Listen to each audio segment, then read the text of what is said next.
The Johnson Wax Program, Words at War, with Clifton Fadiman.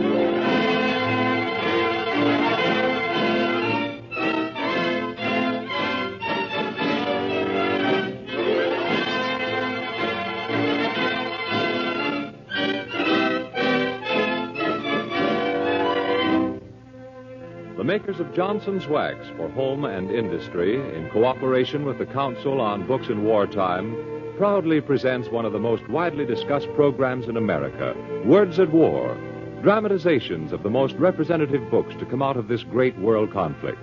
And pinch hitting for Carl Van Doren tonight is that good judge of fine books, man of letters, and nationally known radio personality, Mr. Clifton Fadiman.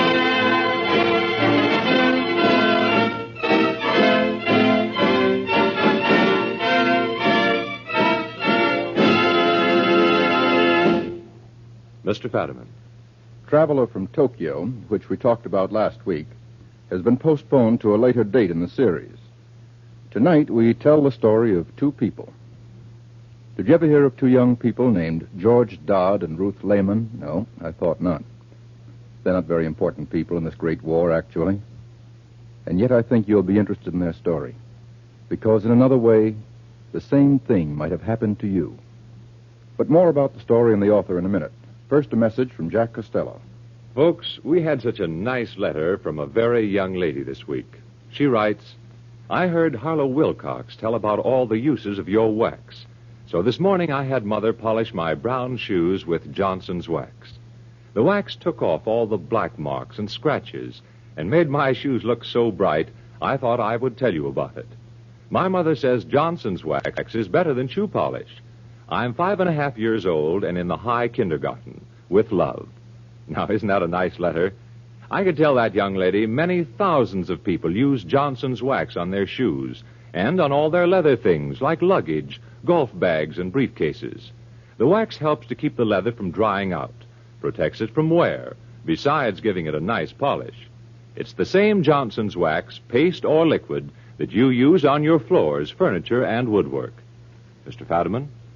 Tonight, Words at War brings you a dramatization based upon Lost Island, written by James Norman Hall. Mr. Hall, as you remember, was one of the authors of Mutiny on the Bounty. As for Lost Island, well, picture the most beautiful island you've ever dreamed about. Imagine a tropical masterpiece of green shrubs, coconut palms, and brilliantly colored flowers, highlighted by still water lagoons. Hear, if you can, the giant breakers rolling up on the snow-white beach. Dream of peace, loveliness, heaven on earth. Well, that was FBR-9, the island to which Major George Dodd was assigned. The swellest assignment a man could ask for. That's what he thought, anyway, the day he picked up his orders in the colonel's office.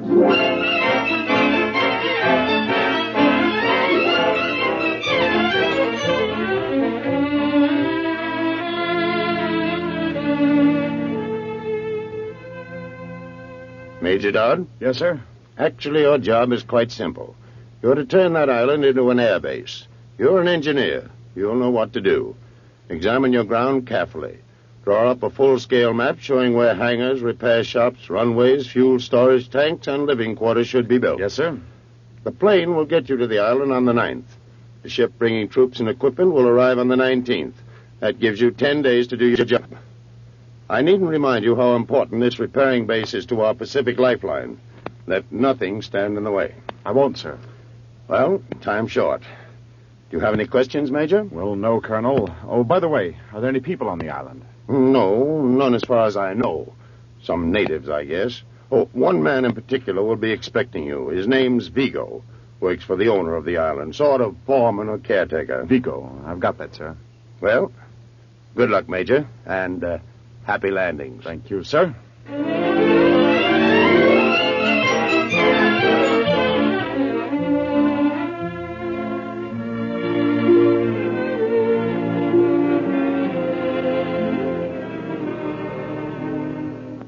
As soon as I saw the island, I realized how lucky I'd been to be chosen for this job. I didn't know then, you see, what the next 10 days would bring. I didn't even begin to suspect until I met some of the people. I am Vigo, Major Dodd. Vigo? You? Well, I thought... You thought I was a native? You see, although my mother was Polynesian, my father was Danish. Oh, I see. Well, hello. How do you do? I'm glad to know you. Welcome to our island. Thank you. We are glad you come. I work for you now like I work for Mr. Boyle. But he is an old man now, sick. Maybe that is why he go to America and sell the island to you? Well, he didn't sell the island, Vigo. He leased it, and not to me, but to the United States. Sell it, lease it, no difference, no difference.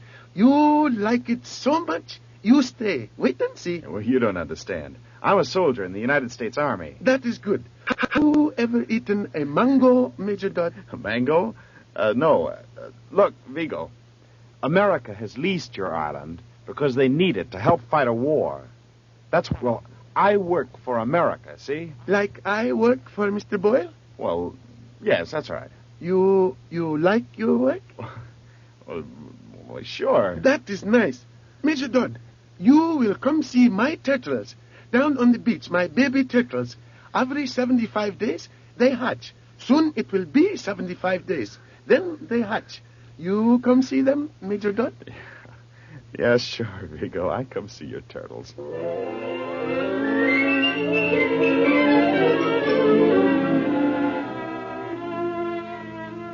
And then there was Father Vincent, a magnificent-looking old gentleman with a long white beard and snowy white hair. Welcome to our home, my son. Thank you.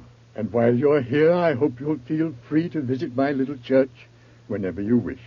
And my garden. You must visit my garden. Well, thank you, sir. But what I wanted to say was... Do you know we the found... jam fruit tree? The jam fruit tree? Yes. We have several. 3 to be exact.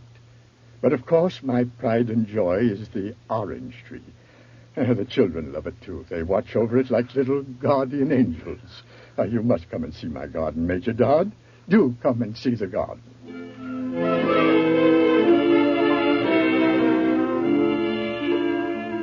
There was Father Vincent and Vigo, and there was... How do you do, Major Dodd? Hello. My name is Ruth Lehman. I did not mean to startle you. Well, it's just that I didn't expect it. Ruth Lehman. Yes. Would you mind telling me how you... Came to this island? Yes. I didn't expect to see anyone so like you here, Miss Lehman. My father and I came over a year ago. We're refugees, Major Dodd, German refugees. See. We had traveled many miles through many, many countries, and finally, somehow, we landed here. I like it. Like it? Major, can you know what it means to come to a strange place and find yourself surrounded by love and kindness? I'll say very simply, this island is heaven on earth.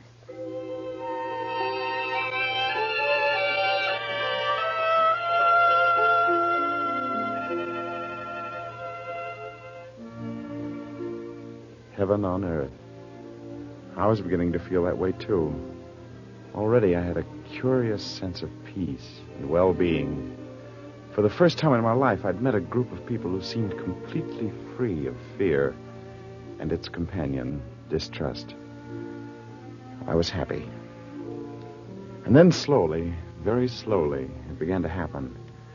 Late that afternoon, I made a tour of the entire island with Ruth and Vigo. Naturally, our first stop was Vigo's turtle bed.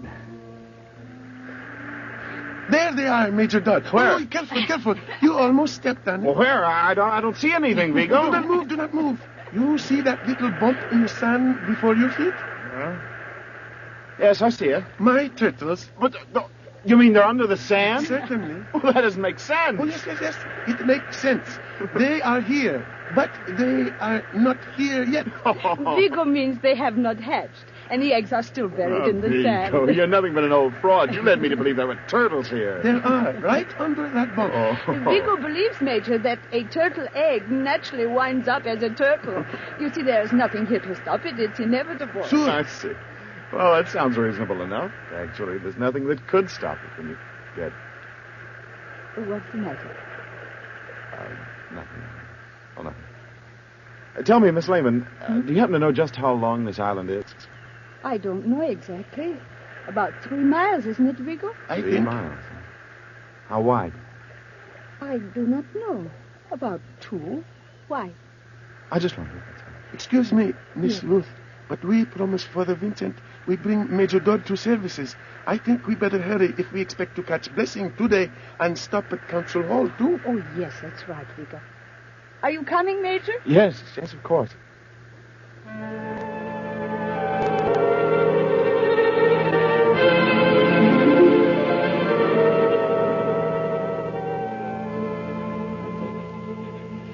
Here it is, Major, our Council Hall. That's nice. Where? Well, you see, we hold our meetings out here under the trees, Major. Feasts, too, celebrations, everything. For hundreds of years now, my people, on my mother's side of me, have sat out under these very trees and decided important things. Our whole history has been held by these trees, Major Dodd. This grove is very dear to the islanders, Major. It is like your Plymouth Rock or your Liberty Bell. Mm-hmm. The trees are so close together. There's no room. There just isn't enough room. Oh, we better go now. We better go quick. Church service is starting. Yes. And if we late, blessings do not take so good. All right.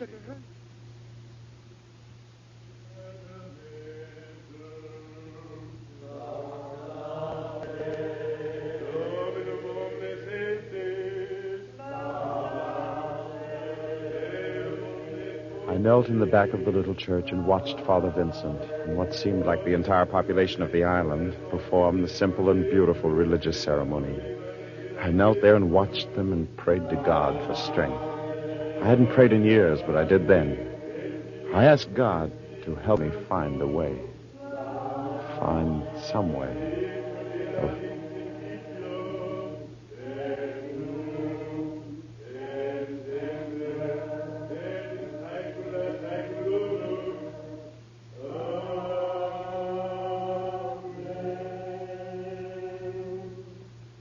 After the ceremony was over, I spoke to Father Vincent. He walked through his garden, and the kindly old man said the one thing I feared most. You have seen the whole of our island, my son. What do you think of it? Well, it's beautiful, Father, but... But is something wrong with it? Something you don't like? Oh, no, Father. It's just that it's so... So what, my son? It's so small. Well, people aren't very large either, are they? No, but... Oh, what's the use? Come now, look at the garden. It's taken me 30 years to make this, Major. 30 years? Well, why are you so startled?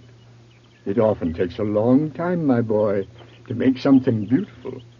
But it doesn't matter. My garden will last a long time, too. Long after I'm gone, it will be here. I like to think about that. I'm happy to have something to give to my people here. They've given me so much. Yes, Father. Here comes Ruth. Good afternoon, my child. Good Hello, afternoon, Ruth. Father. Major. Father, Vigo is looking for you. Oh, well, I'll go find him then. Would you be good enough to escort the Major through the garden for me? Oh, Yes, Father, I fine. shall be glad to. Well, I'm a little worried about the orange tree. The children would be heartbroken if... Well, I'd like to consult Vigo a bit. And he wants to consult you about his turtles. He is afraid they won't hatch on time. Well, a fair exchange. I leave you in good hands, my son. I'll take care of him, Father. Goodbye. Bye, Father. Goodbye, my children. This way, Major. The summer house is right over here. Right. Here we are. Won't you sit down? Thank you. You know, sometimes I believe this is the loveliest spot on the entire island. So utterly peaceful. Won't you tell me, I beg your pardon? how bad is it? I don't understand. I think you do. Oh, You'll forget, Major, I am a refugee from Germany. I have seen these things many times before. Is it so bad? it's hopeless. Are you sure? Sure? Of course I'm sure. But isn't there some way? I'll have my orders, Ruth. Nothing must get in the way. The ship bringing the men and the equipment will be here on the 19th. I know, but surely something can be Oh, saved. it's hopeless, I tell you. Every inch will be needed. I've been over and over it in my mind. The island's too small. I can't help it, but it's too small. And that means It means that no place in the world is safe from war. Not even here. It means that everything, the village, Vigo's turtles, the church, Father Vincent's garden, the council hall, the entire island, everything will be completely wiped out.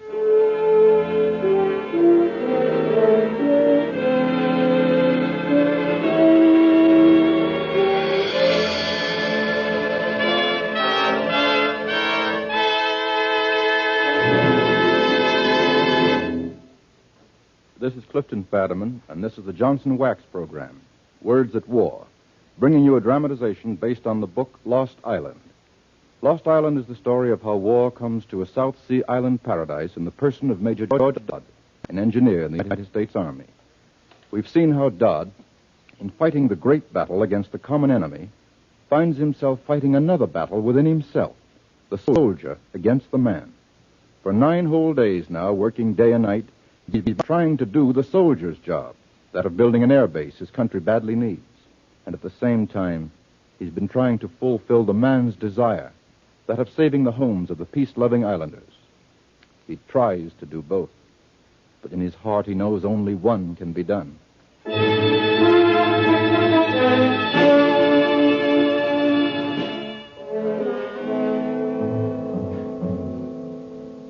George? Paul? George, may I come in? Oh, yes, come on in, Ruth. Hey, listen, I thought of something. I've got the figures here. Yes. You see, if we build the repair shops here, right in the center... Oh. But if we build them here, maybe we could say this. No, wait. Oh, nuts. George. No use kidding myself. What good are wishes and prayers when it's slide rules and figures that count? When we get through those bulldozers, there won't be 1 square foot of ground left over on the whole island. Why didn't they send somebody else? Why didn't they send anybody else to do this job? I can't do it, Ruth. I can't do it. You can, George. And the time has come for you to tell the people. Tell the people? No. You must tell them. No, I can't, Ruth. I can't. You must, George. The ship is coming tomorrow, and their paradise will be destroyed. Tonight, in the ceremony of an age-old feast, they will welcome you into their island family. You must tell them, George. You must keep faith with them. All right, Ruth. They'll be told. Tonight I'll tell them that the friend they welcomed has come to destroy them. Tonight I'll tell them about the troop ship. I wonder what my little welcome party will turn into then.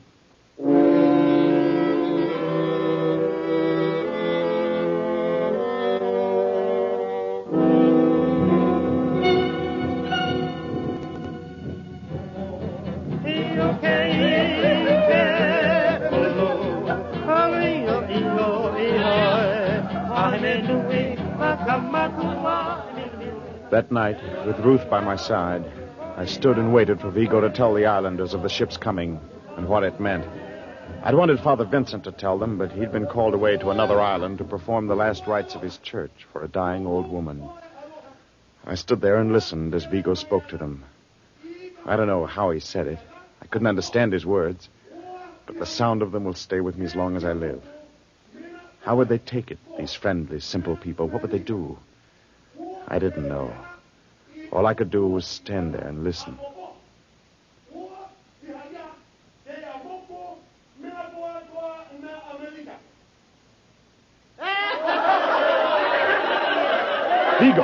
Vigo, what's happening? Why are they laughing? They are happy. They laugh. They do not understand. Well, why don't they? Why? No ship has come here in 10 years. They love a ship to come. They love it. They think it will bring them sewing machines and brass beds. Vigo, you've got to tell them it's not a trading ship. It's a troop ship. A troop ship. I told them that. But my people do not understand. Why not? They do not know what troops are, Major Dodd. I groped my way past the excited, laughing natives. They were so happy. They flung their arms around me, patted me on the shoulder. Some of them even grabbed my hand and kissed it. I ran blindly away from the council hall. I didn't know where I was going. I didn't know what I was doing. I must have walked for hours. Finally, I found myself down on the beach. I stood there on the coral sand, where Vigo's little turtles were waiting to be crushed by the wheels of the bulldozers. I stood there and watched the waves roll in.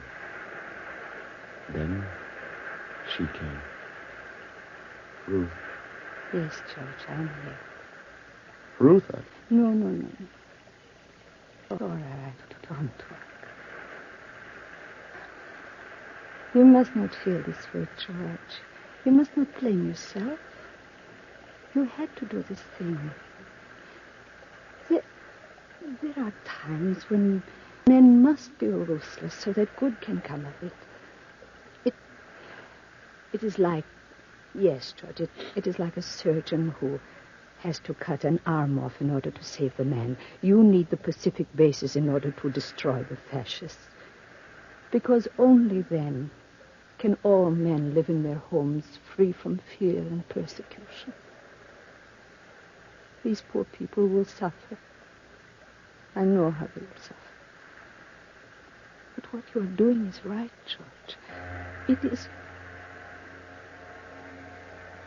Listen. Yes. Is it... Yes, it's the ship. Couldn't they even wait until morning? Oh, no, dear, they will wait. The tide is low now. They cannot get into the harbor until morning. George? Yes, Ruth? Where will my people go? We found a place for them. Vigo and I found a place this afternoon, an island about 8 miles from here. It's smaller than this one. Will they like it? Well, at least it's dry, and there are a few trees. I hope they can be happy there. And Ruth, you and your father, you'll come to America with me. I can arrange it. I know I can. Maybe, in time, we can forget. Maybe we'll never be able to, but at least we can try. We can try together, Ruth. I know we can do it, but only if we're together. My darling.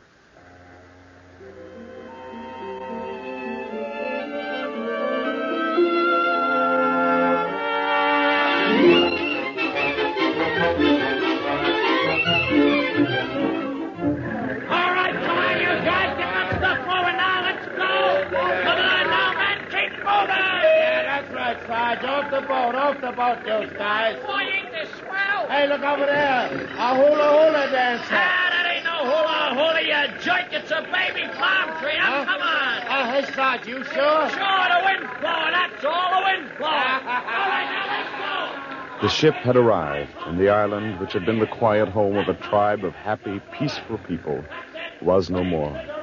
It started as simply as that.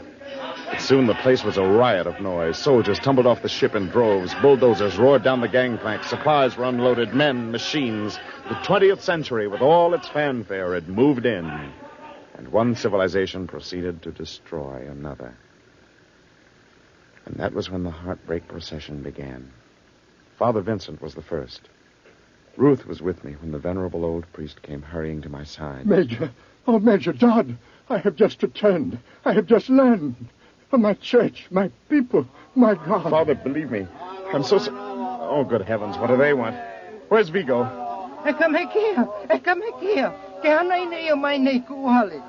What? He said they have pulled down his house. He asked, what is he to do? What's he to do? What am I supposed to answer? Is it my fault? Didn't I try to explain to them? Did they think I wanted to do this thing? Did they think I enjoy it? Do you, Father? Vigo! Vigo! Yes, Major. What are you doing to me? You know the arrangements. You know what I told you. Get those people to the boats. Do you hear me? Get them to the boats. Get them out of here. Yes, Major.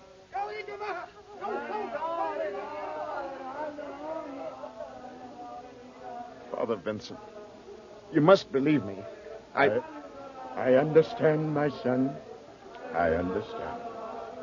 The will of God is worked in many strange ways. I will abide by it, and so will my people.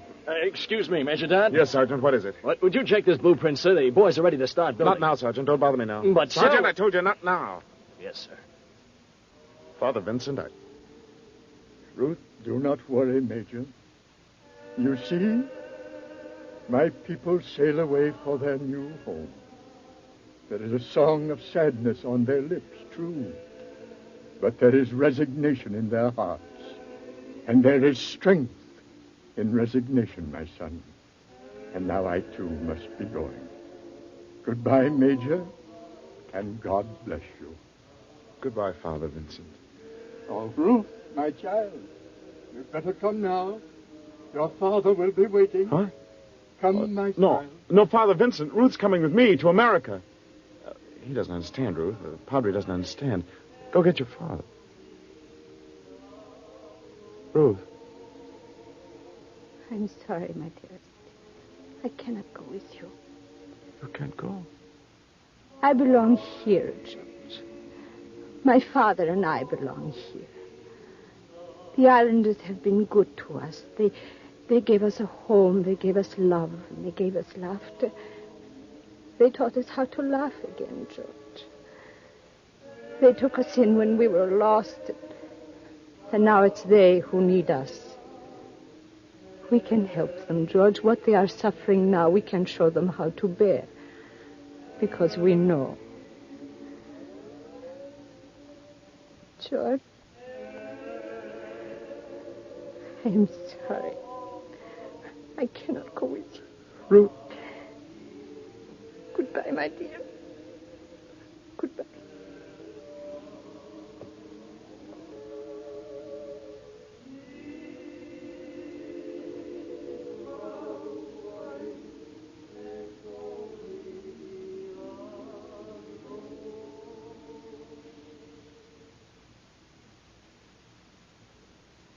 Goodbye, Ruth. Excuse me, Major. About this blueprint, sir. What? I'm sorry, sir, but the boys are ready to start building. Now, we've got the material for the machine shop set up at the head of what's going to be the airstrip. Yes, Sergeant, sure. Go on, put it... Oh, no, wait a minute. That's wrong. It goes at the other end. Gee, I'm sorry, sir. Oh, never mind being sorry, Sergeant. We haven't got time. We've got a job to do. Now, come on. Let's get to work and study this thing. Yes, sir. You see, according to the maps I've made, the machine shop goes in here, next to the power plant. On the other side of the island, we have plenty of space for the barracks.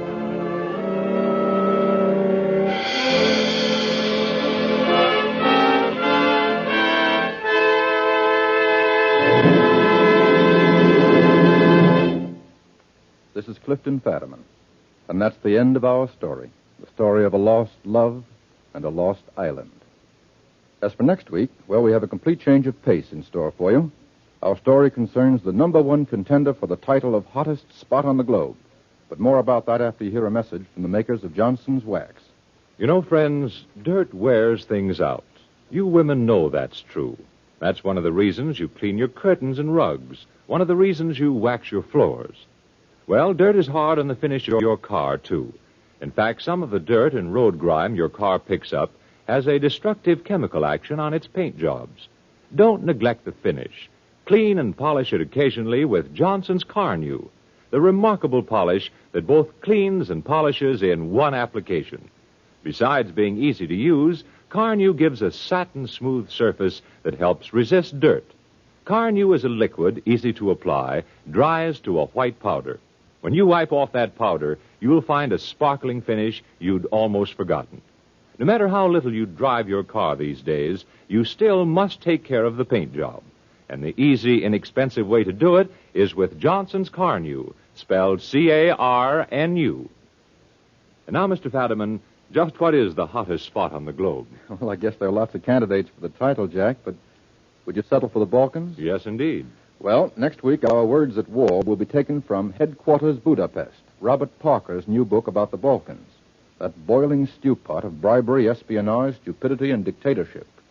A script chock full of scenes which are absolutely authentic, but which are too incredible ever to find their way into the most comical of operas. So, for the lowdown on Boris of Bulgaria, Beck of Poland, Horthy of Hungary, King Carol, and Magda Lupescu, listen in next Tuesday evening to Headquarters Budapest. Now, this is Clifton Fadiman inviting you to be with us again next week, and until then, goodbye.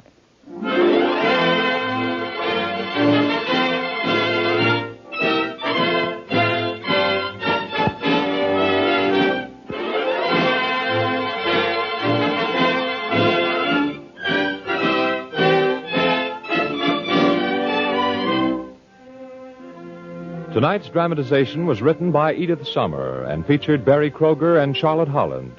Music was composed by Tom Bennett and conducted by Milton Catums. And the entire production was under the direction of Anton M. Leader. Next week, the Johnson Wax program presents Headquarters Budapest on Words at War.